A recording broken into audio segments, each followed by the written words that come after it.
Welcome to Talk It Up, a Christian parenting podcast where our goal is to discuss 21st century topics to help you raise your kids.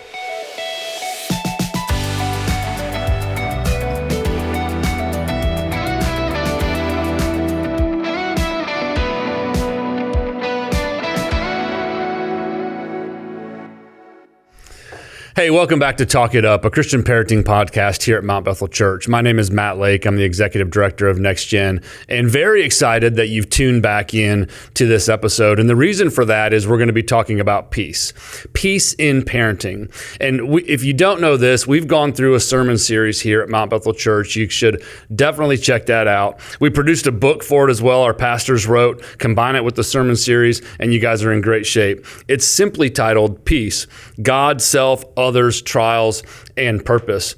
In addition to that, our NextGen team produced a couple different things. In high school ministry and student ministry, we produced Chill, and it's talking about anxiety in students. And then our children's team produced this weekly devotion that aligned with our sermon series on peace. But today, we're going to pivot a little. We're going to dive deep into the parenting aspect because we didn't cover it super specifically inside of the sermon series. And so I have two amazing people here with me today. I have Gaylyn Kelly, our lead pastor of discipleship, and I have Kimmi Lochner, our director of MB Kids. And our goal is to provide you as parents some peace in parenting. Are we going to get it right? Absolutely not. But our hope is that we can, the three of us, because of the different stages we are in parenting, provide some insights, some ideas, some energy, some hope, and maybe some peace for you as you parent your child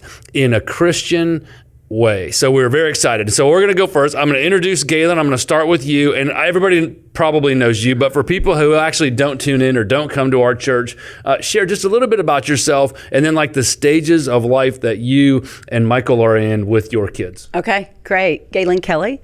I am married to Michael, and we have 4 sons, and they are 27 to 35 years old. So we have 1 married, no grandchildren. I'm the Director of Discipleship here and a pastor on staff, and I've been in ministry for 20 years, mainly with high school and young adults. So I really focus in and feel a call to 18 to 28-year-olds. Perfect. So, yeah. Fantastic. Grandkids yet? No. Not there yet. Okay, and that's okay. But maybe coming sometime soon, right? Well, soon. Sometime would be great. That would be great. Wonderful. Okay, so that's your stage of life. And now, Kimmi, what's your stage of life right now? So I'm Kimmi, and I am married to my sweet husband, Devin, and we have 1 3-year-old boy. His name is Haygood.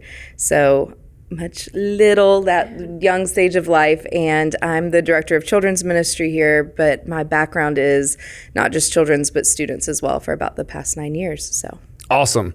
And I split the difference. And so I've got an 18-year-old boy, just graduated from high school. I have a 14-year-old boy. So we kind of fit this group of, hey, we've got little teenagers grown and out of the house. And we have, at this point, different perspectives on what it means to have peace in parenting and how we can actually get there. All right. So we got it covered. We're working from different areas. Let's go. You ready? Let's do it. Okay. What's the biggest source of anxiety for today's parents in your eyes? Let's let Kimmi start. No, because I think my perspective is way different. I think thinking about the future, of what is your child going to experience? What is the world going to be like? What are the things they're going to walk through? Am I shepherding them well for that? That becomes a big source of anxiety, I think, for me as a mom, especially. Yeah, I think what I see over and over again in pastoral counseling, feel in myself, listening to friends like this, it's cluelessness. It's being clueless of what to anticipate.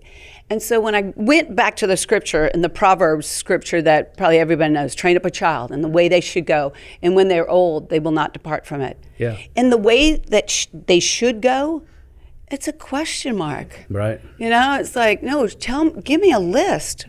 Right. Tell me, lay it out the way for they me. should go would be, these Right. things. Train them up how? Train them up how? Train them up, and I realize it's a guidebook and we can find it in there, but when you look at that and say, what brings me anxiety as a parent? Kimmi articulated that so perfectly. Her concerns are future things that she doesn't know what's going to bombard them as a family and how she's going to handle it. So I go back to starting out with that should go and say, Lord, what does that mean? And it goes back to you and your spouse, hopefully intact families, will decide, who do we want these children to be? Yeah. So we're training them up in a way that they should go. And I know for Michael and I, we got really clear and really, really short and consistent about who they should be, knowing Jesus, respectful, caring.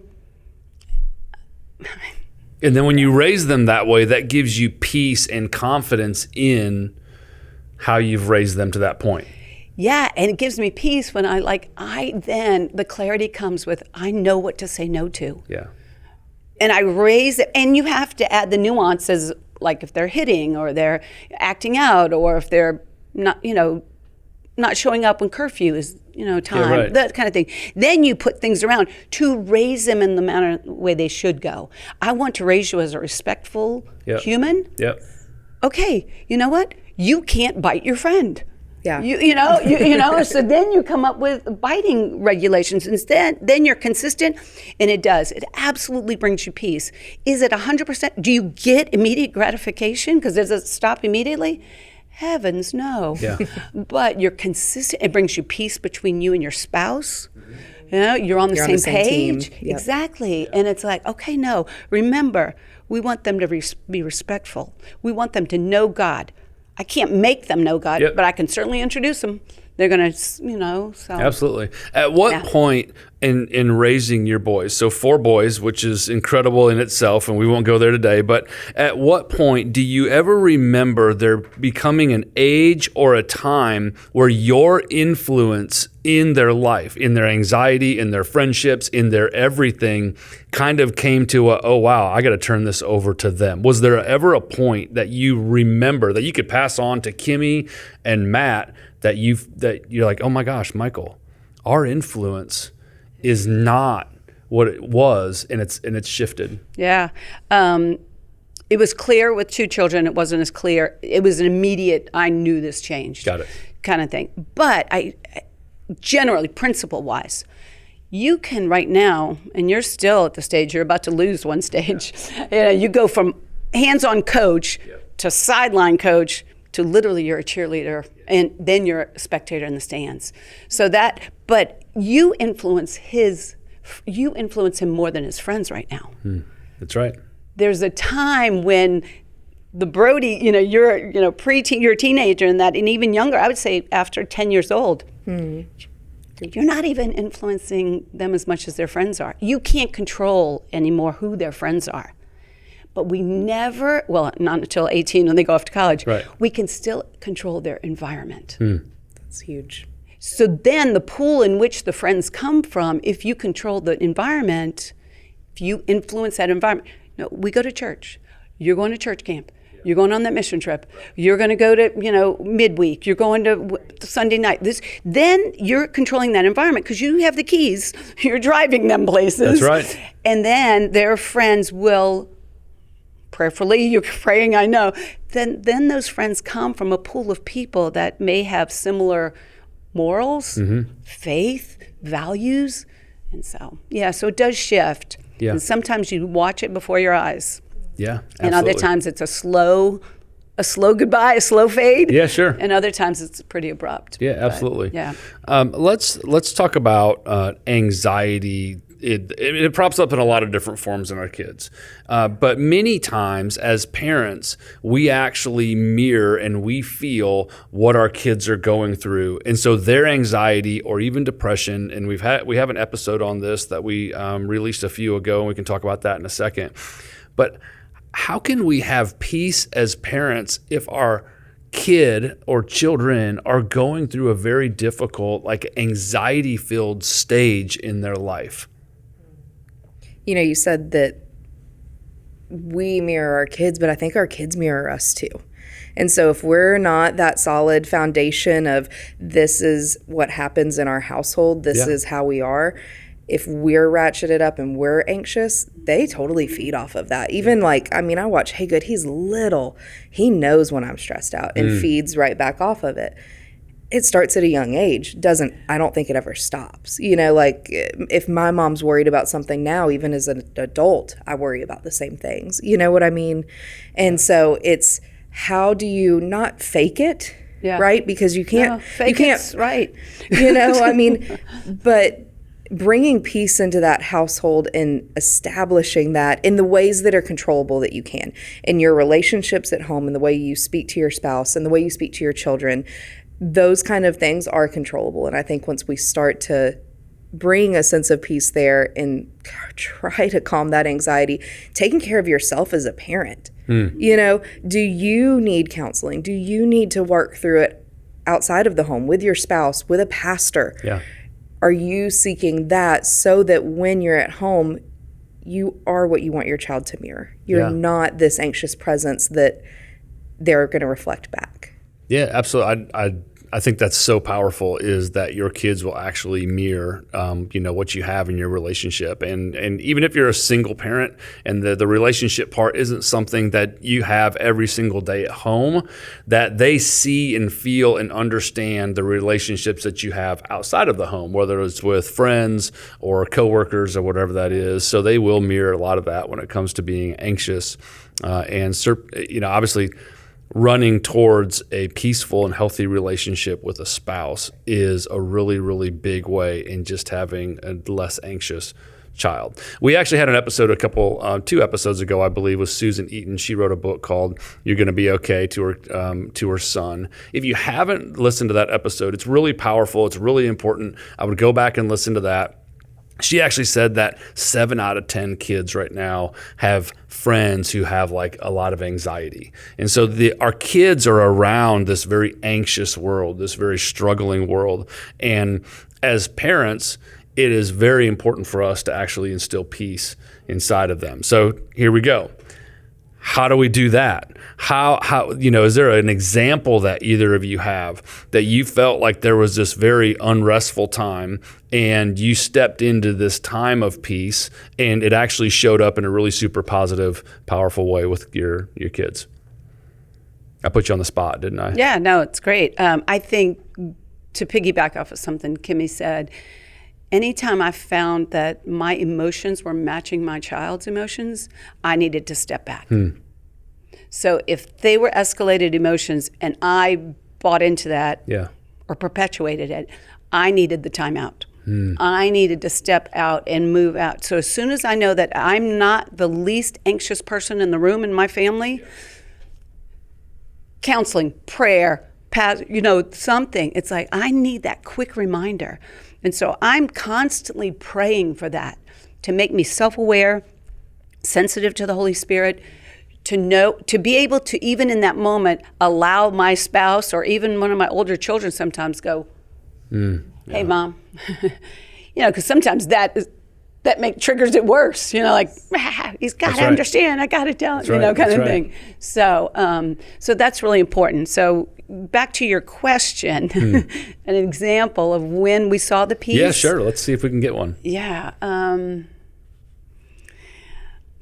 It's the hardest thing you'll do, is to let them fail. Is to, and I know we're talking extremes here of anxiety, dire, desperate, life-altering decisions, hanging in the balance to, I'm not making the A, kind of thing, or the girlfriend broke up with me, or, that kind of thing. But my children were raised that we would care for other people. We would see them, notice it, and care for other people. So how that materialized when I had a very wayward 17-year-old, he knew he had a safe place to land back at home. Even when he was doing everything counter to the principles in the manner in which we tried to raise him. And so the other 3 saw that. No, you can't smoke that. No, you can't drink that. No, you do not have the keys to the car anymore. No, you do not have privileges. No, that tough love was hard and it was long. and it was long. But staying consistent, and the others watched and said, and they'll say this now as, young men, like, we always knew we were welcome and wanted at home. And there was a peace and a haven of going, everything else in my life is out of control. But if I can just get home, if I can just get back to home, it's not going to be a quick fix, but it's going to be a place that's soft that I can land. Right. Yeah, that's I appreciate you sharing that. That's really great. And I imagine that there was difficulty in that, but you and Michael, your husband, I'm sure navigated that decision together. And it was even though in the midst of chaos, and you guys are like, oh my God, what am I supposed to do with this? Right. How can I handle this? That you guys came together as a couple and decided collectively. And I'm putting words in your mouth and almost like asking the question. You're like, please say you did that. Did you? Yeah, absolutely. Please say I'm right. No. Did you guys do you remember sitting down together and saying, hey, this is the path that we have to stake. We have to be united in this. I remember very well closing the bedroom door, staring at the ceiling, and both of us, me either crying or him wrenching or him going to fix it, and it took a long time to go. Whatever we decide when we walk out of this room, we're united. Even if I don't agree with you in this moment right now, the manner in which we do it was a little different because how you were raised, you bring all that in your parenting, but we did. We chose. We made a definite decision. This is how we'll handle this. Absolutely. And we have to be united over it because, and it was very tough, and we needed reminding each other, stay the course. This is what we need to do. Yeah. Kimmi, same question. Do you have maybe a memory of you and Devin raising Haygood, that there was a time that you guys had to come together in a really powerful way? Yeah, so we have had to unite over little things, right? We're not to the big stuff yet, but the little things still matter, right? Mm-hmm. That worry and concern for the future. Our child has gone through this little bit of a year where he's hit everybody in class, and we're, discerning why, what's going on, and worrying about what does that mean for his future, right? Mm-hmm. Is that indicative of something? Is it not?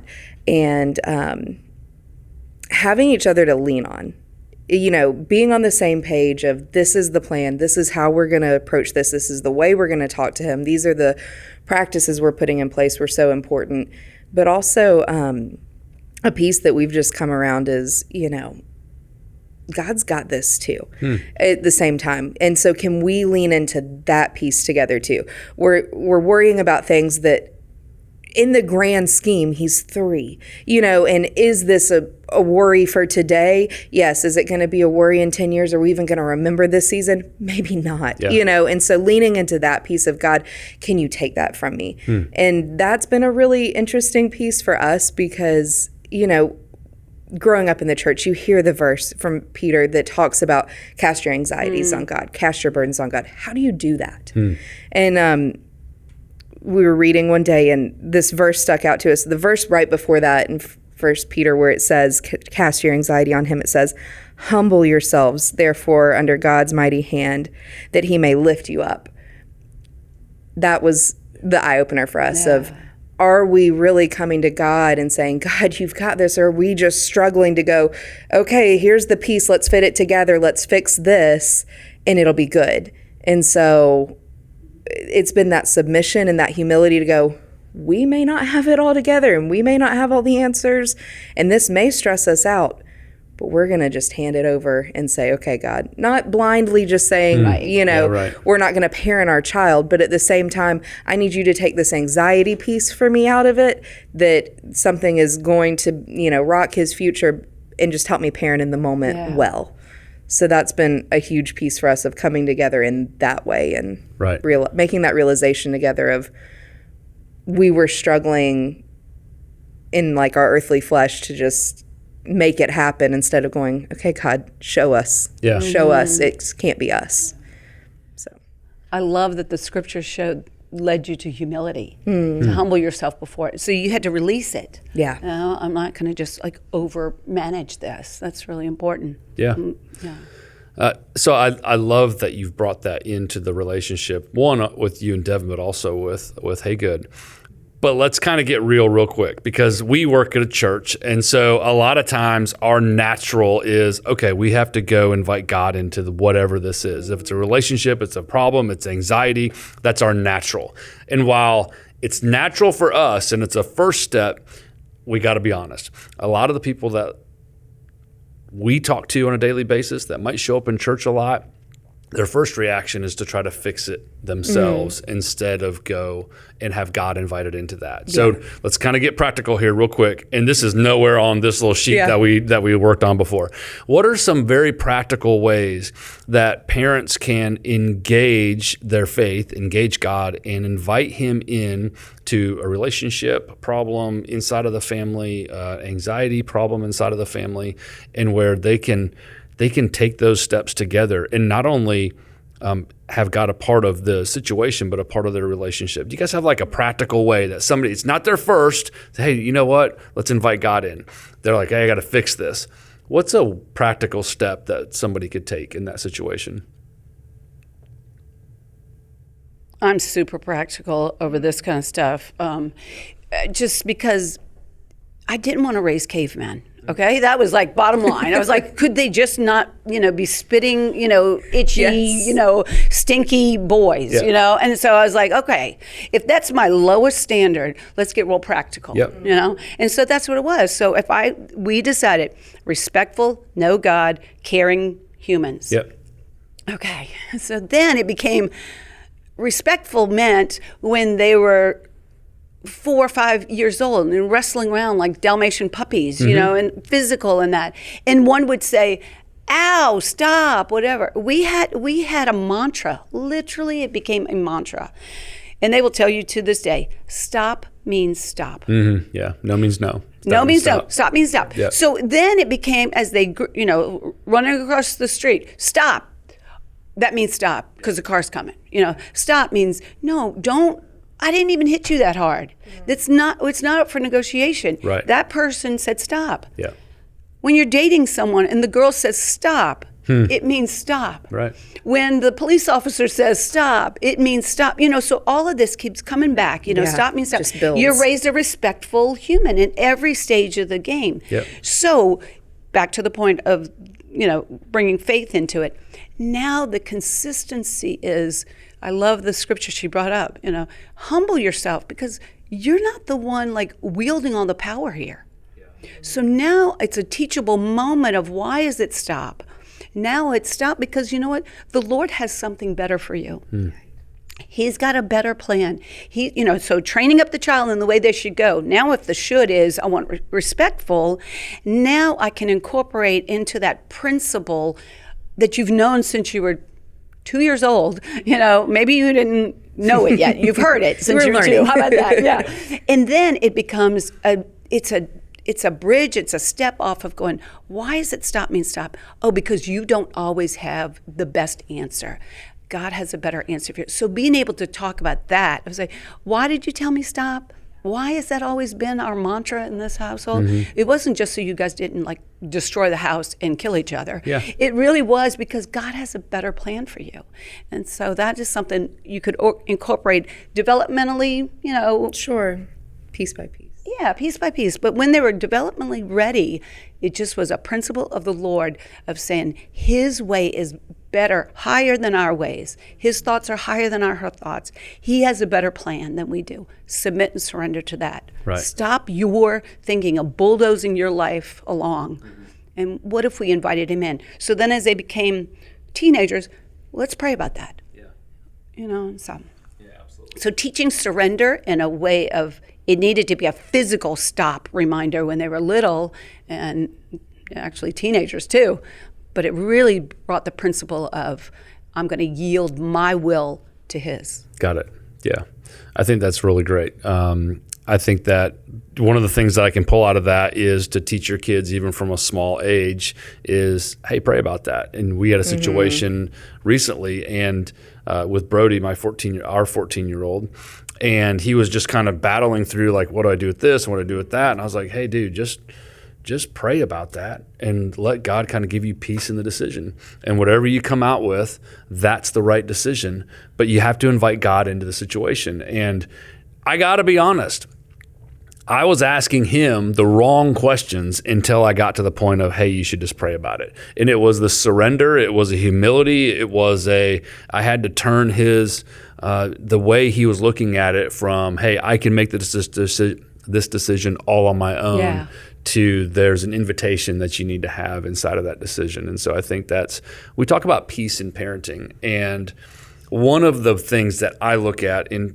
raising two teenage boys that can wrestle like Dalmatians when they were younger, I love that, that's really good, is we have to give them the tools in order to be able to walk out. Yeah. And I'm right there at 18. And my wife, Wendy, and I ask ourselves all the time, is he ready? Is he ready?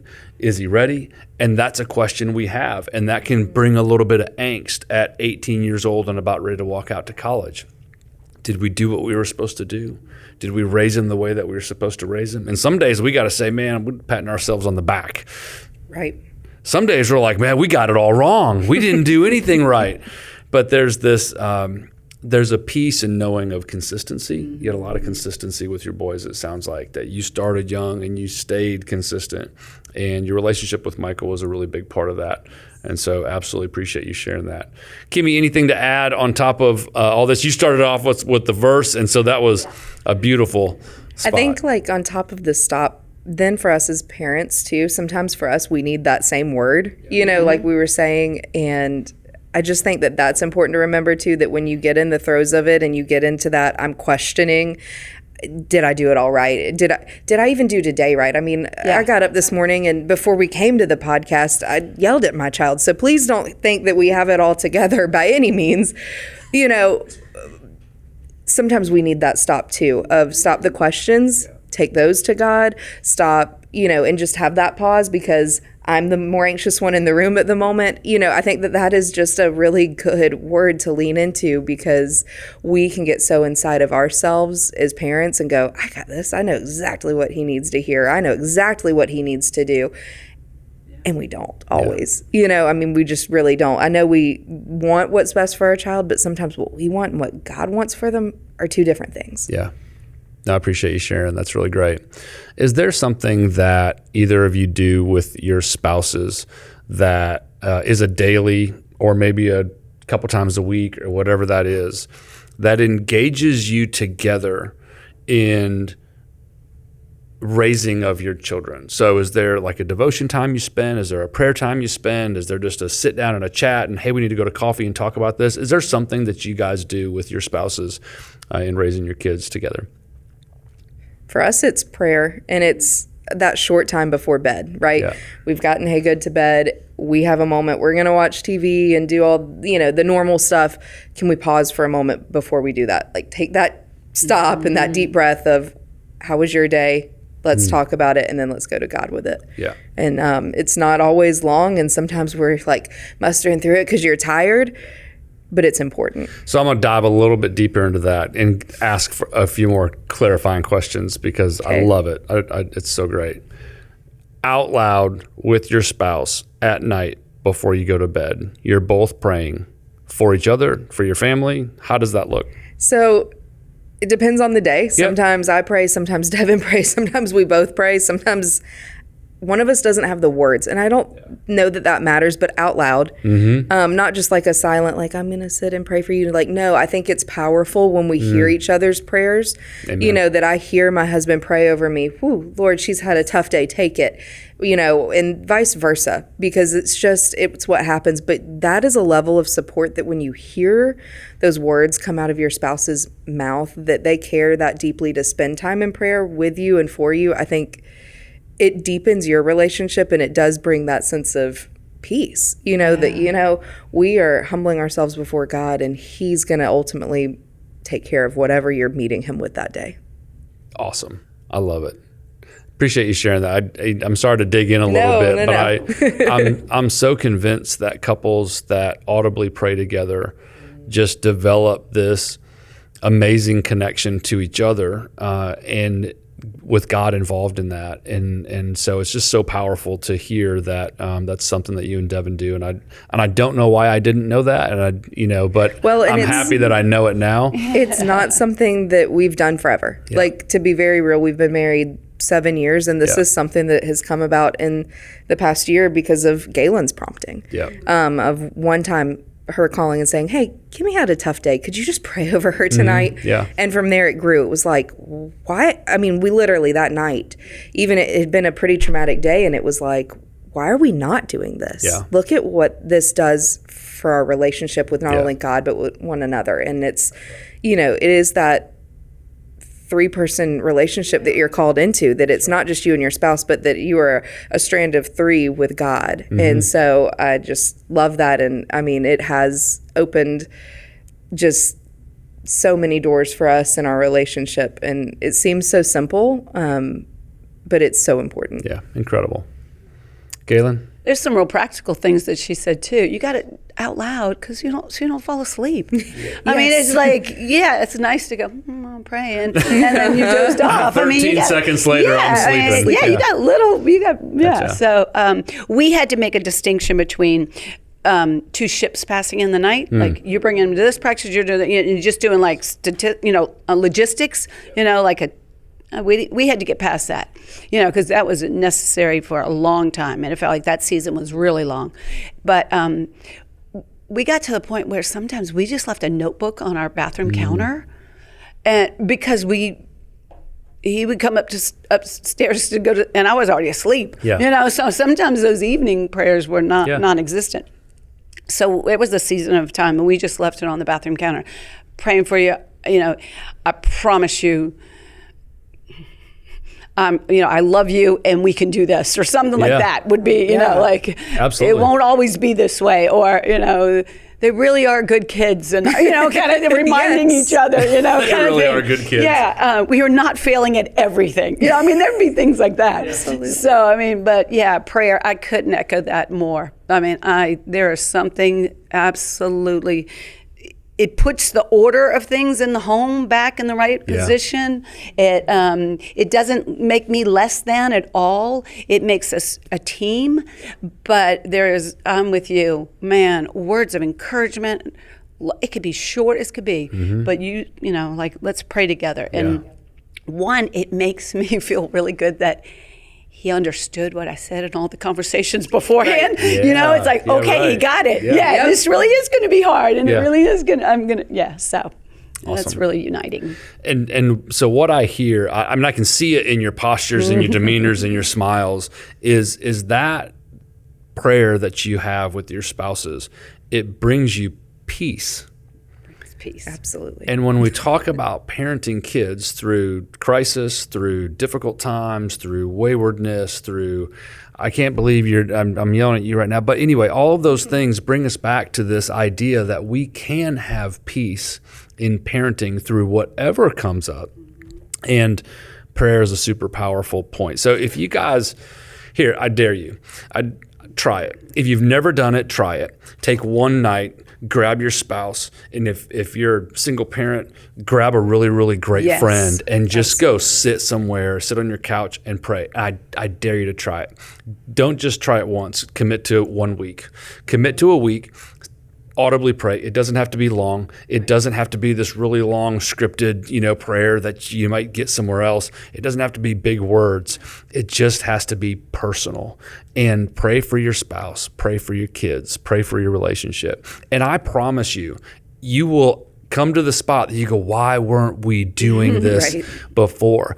But bigger than that, what you've done is humble your relationship before God and invited him into every aspect of it. And it becomes a unifying relationship in the order that it needs to be. And I truly believe, and Wendy and I didn't always do this, but the times that we do, it's so powerful. Just the other night, I was about asleep, and she came in, she goes, "Hey, I need you to pray for me." And all I could do was muster up something, because when I hit the bed, I'm done. I'm just out. I'll see you in the morning. But it was so powerful, and I felt so peaceful going to sleep that night with whatever we had going on in our lives. So again, challenges out there. Try it for a week. If you don't do it, please, please, please put this in your relationship. And I can't promise, I can't guarantee, but I know that it will actually bring you a lot more peace in the relationship that you have with your spouse and in raising your kids. So I love what you said, because this is, I think, something that people, it's a disbelief. I mean, it's just not true that peace is only when things are calm and without chaos. And the peace is not that. The peace was the assurance of, I'm known, I matter, I'm heard.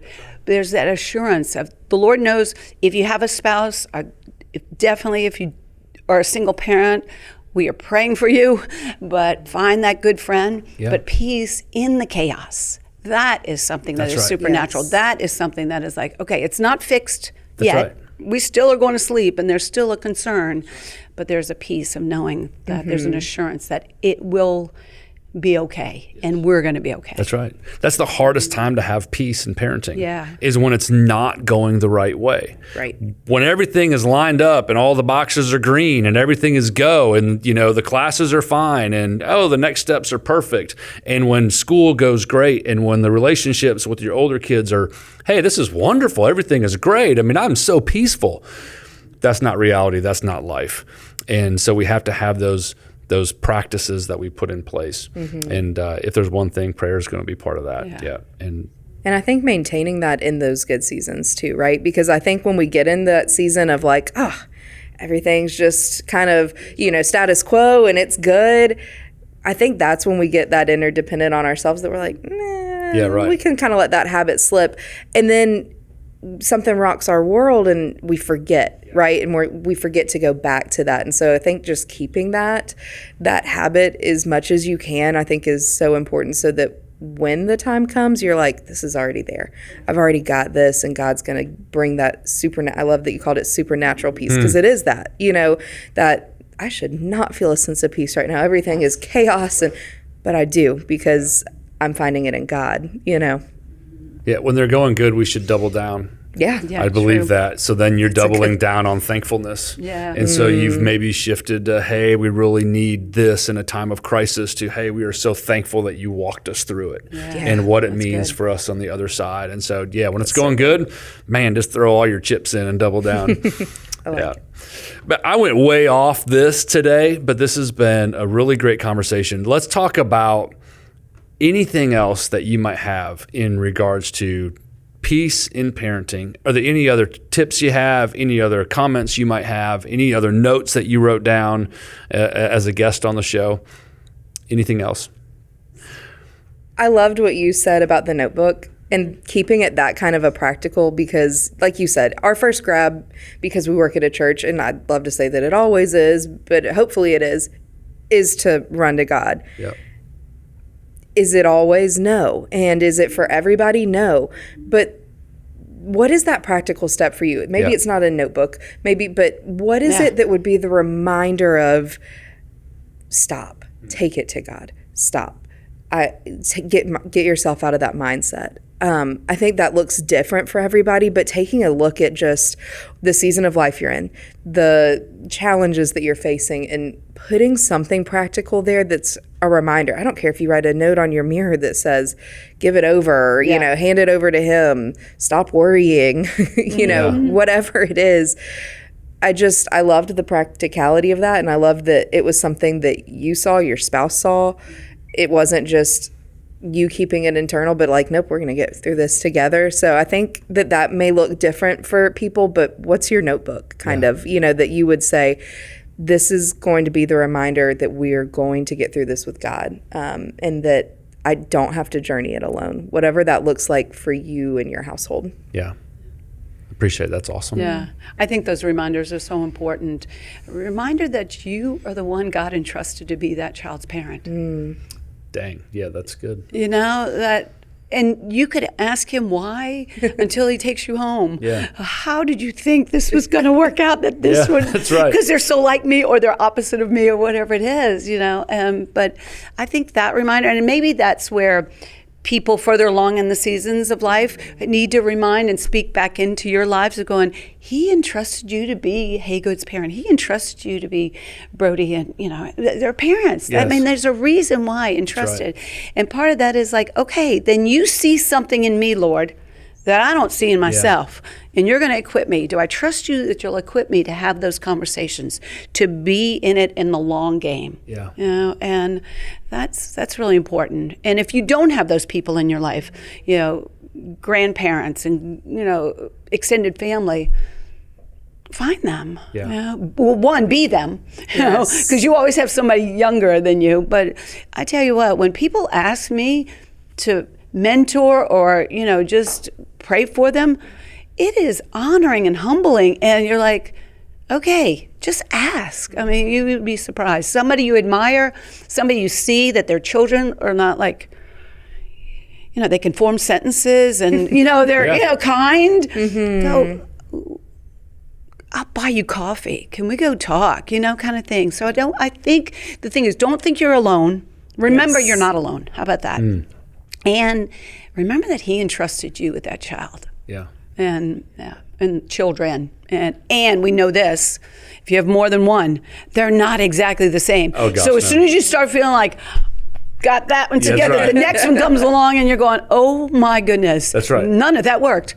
Stop means stop. Completely It's different. like, what? Yeah, Completely exactly. different. Yeah, So, we live in polar opposite worlds with two boys. I know, They're just right? different kids. Yeah. And they, actually, one of the things that's going to come up soon is we're going to have Dr. Gary Chapman on, and it's going to be 5 love languages for kids. So stay tuned for that good. one. But it's understanding, how your kids react to certain things and what that means and what their love language is. And that's going to be an incredible conversation. Very excited about that coming up. But that's true. Kids are different. Yeah. And what helped me remember this, because a mentor of mine told me this, she goes, are you exactly like any of your siblings? I was like, oh, and I recoiled, like, Yes. Absolutely not. Like, pride was all over that. But I was like, no, not. She goes, why would you expect your children to be exactly the same? Yeah. And so I was like, oh, okay. So now a fresh equipping for each one in each situation is needed. But the principles don't change. Yes. Yep. How you parent them. So that keeps the peace. Yep. In our hearts, in our environment, our home, of no, that's still not okay. That's right. You need time out. You may need to spank. You need to lose your privileges. Each one is different. Yeah. So, but It's very powerful, the idea that God has entrusted these kids to us. And I truly believe that God doesn't want us to live in chaos. He doesn't want us to live in crisis. And he knows that that's going to come up. But that's why it's so important for us to have peace inside of the parenting aspect, is because, hey, we have a gift that we've been entrusted with, and it's our role to make sure that we do everything that we can to nurture that gift along. And having peace in a relationship is by far the very best version that God wants for our lives. So, guys, I really appreciate it. This has been really good. There's been a lot of takeaways, but I think the biggest thing that I took away from this today, pray with your spouse. I'd love it. I mean, I think it's a really, really great thing that we can do. And so if you're not doing it, I'd encourage you guys to do that. We have so many resources. We have books, and we have kids devotions. We have, this incredible resource of peace that our pastors developed in sermon series. Go back and look at it. Adopt some of the things that we've talked about today. Adopt some of the things that are in the resources that Mount Bethel Church provides to you. Know that we are praying for you. Know that if there's anything that you ever need, just like anything, like I don't even know where to go, reach out. And if we don't have all the answers, we're going to find somebody that has the answers. And what that will do is you start to equip yourself as parents, and you start to equip your family. And pretty soon you have this arsenal of things that you now are like, hey, God is in control of every aspect of this.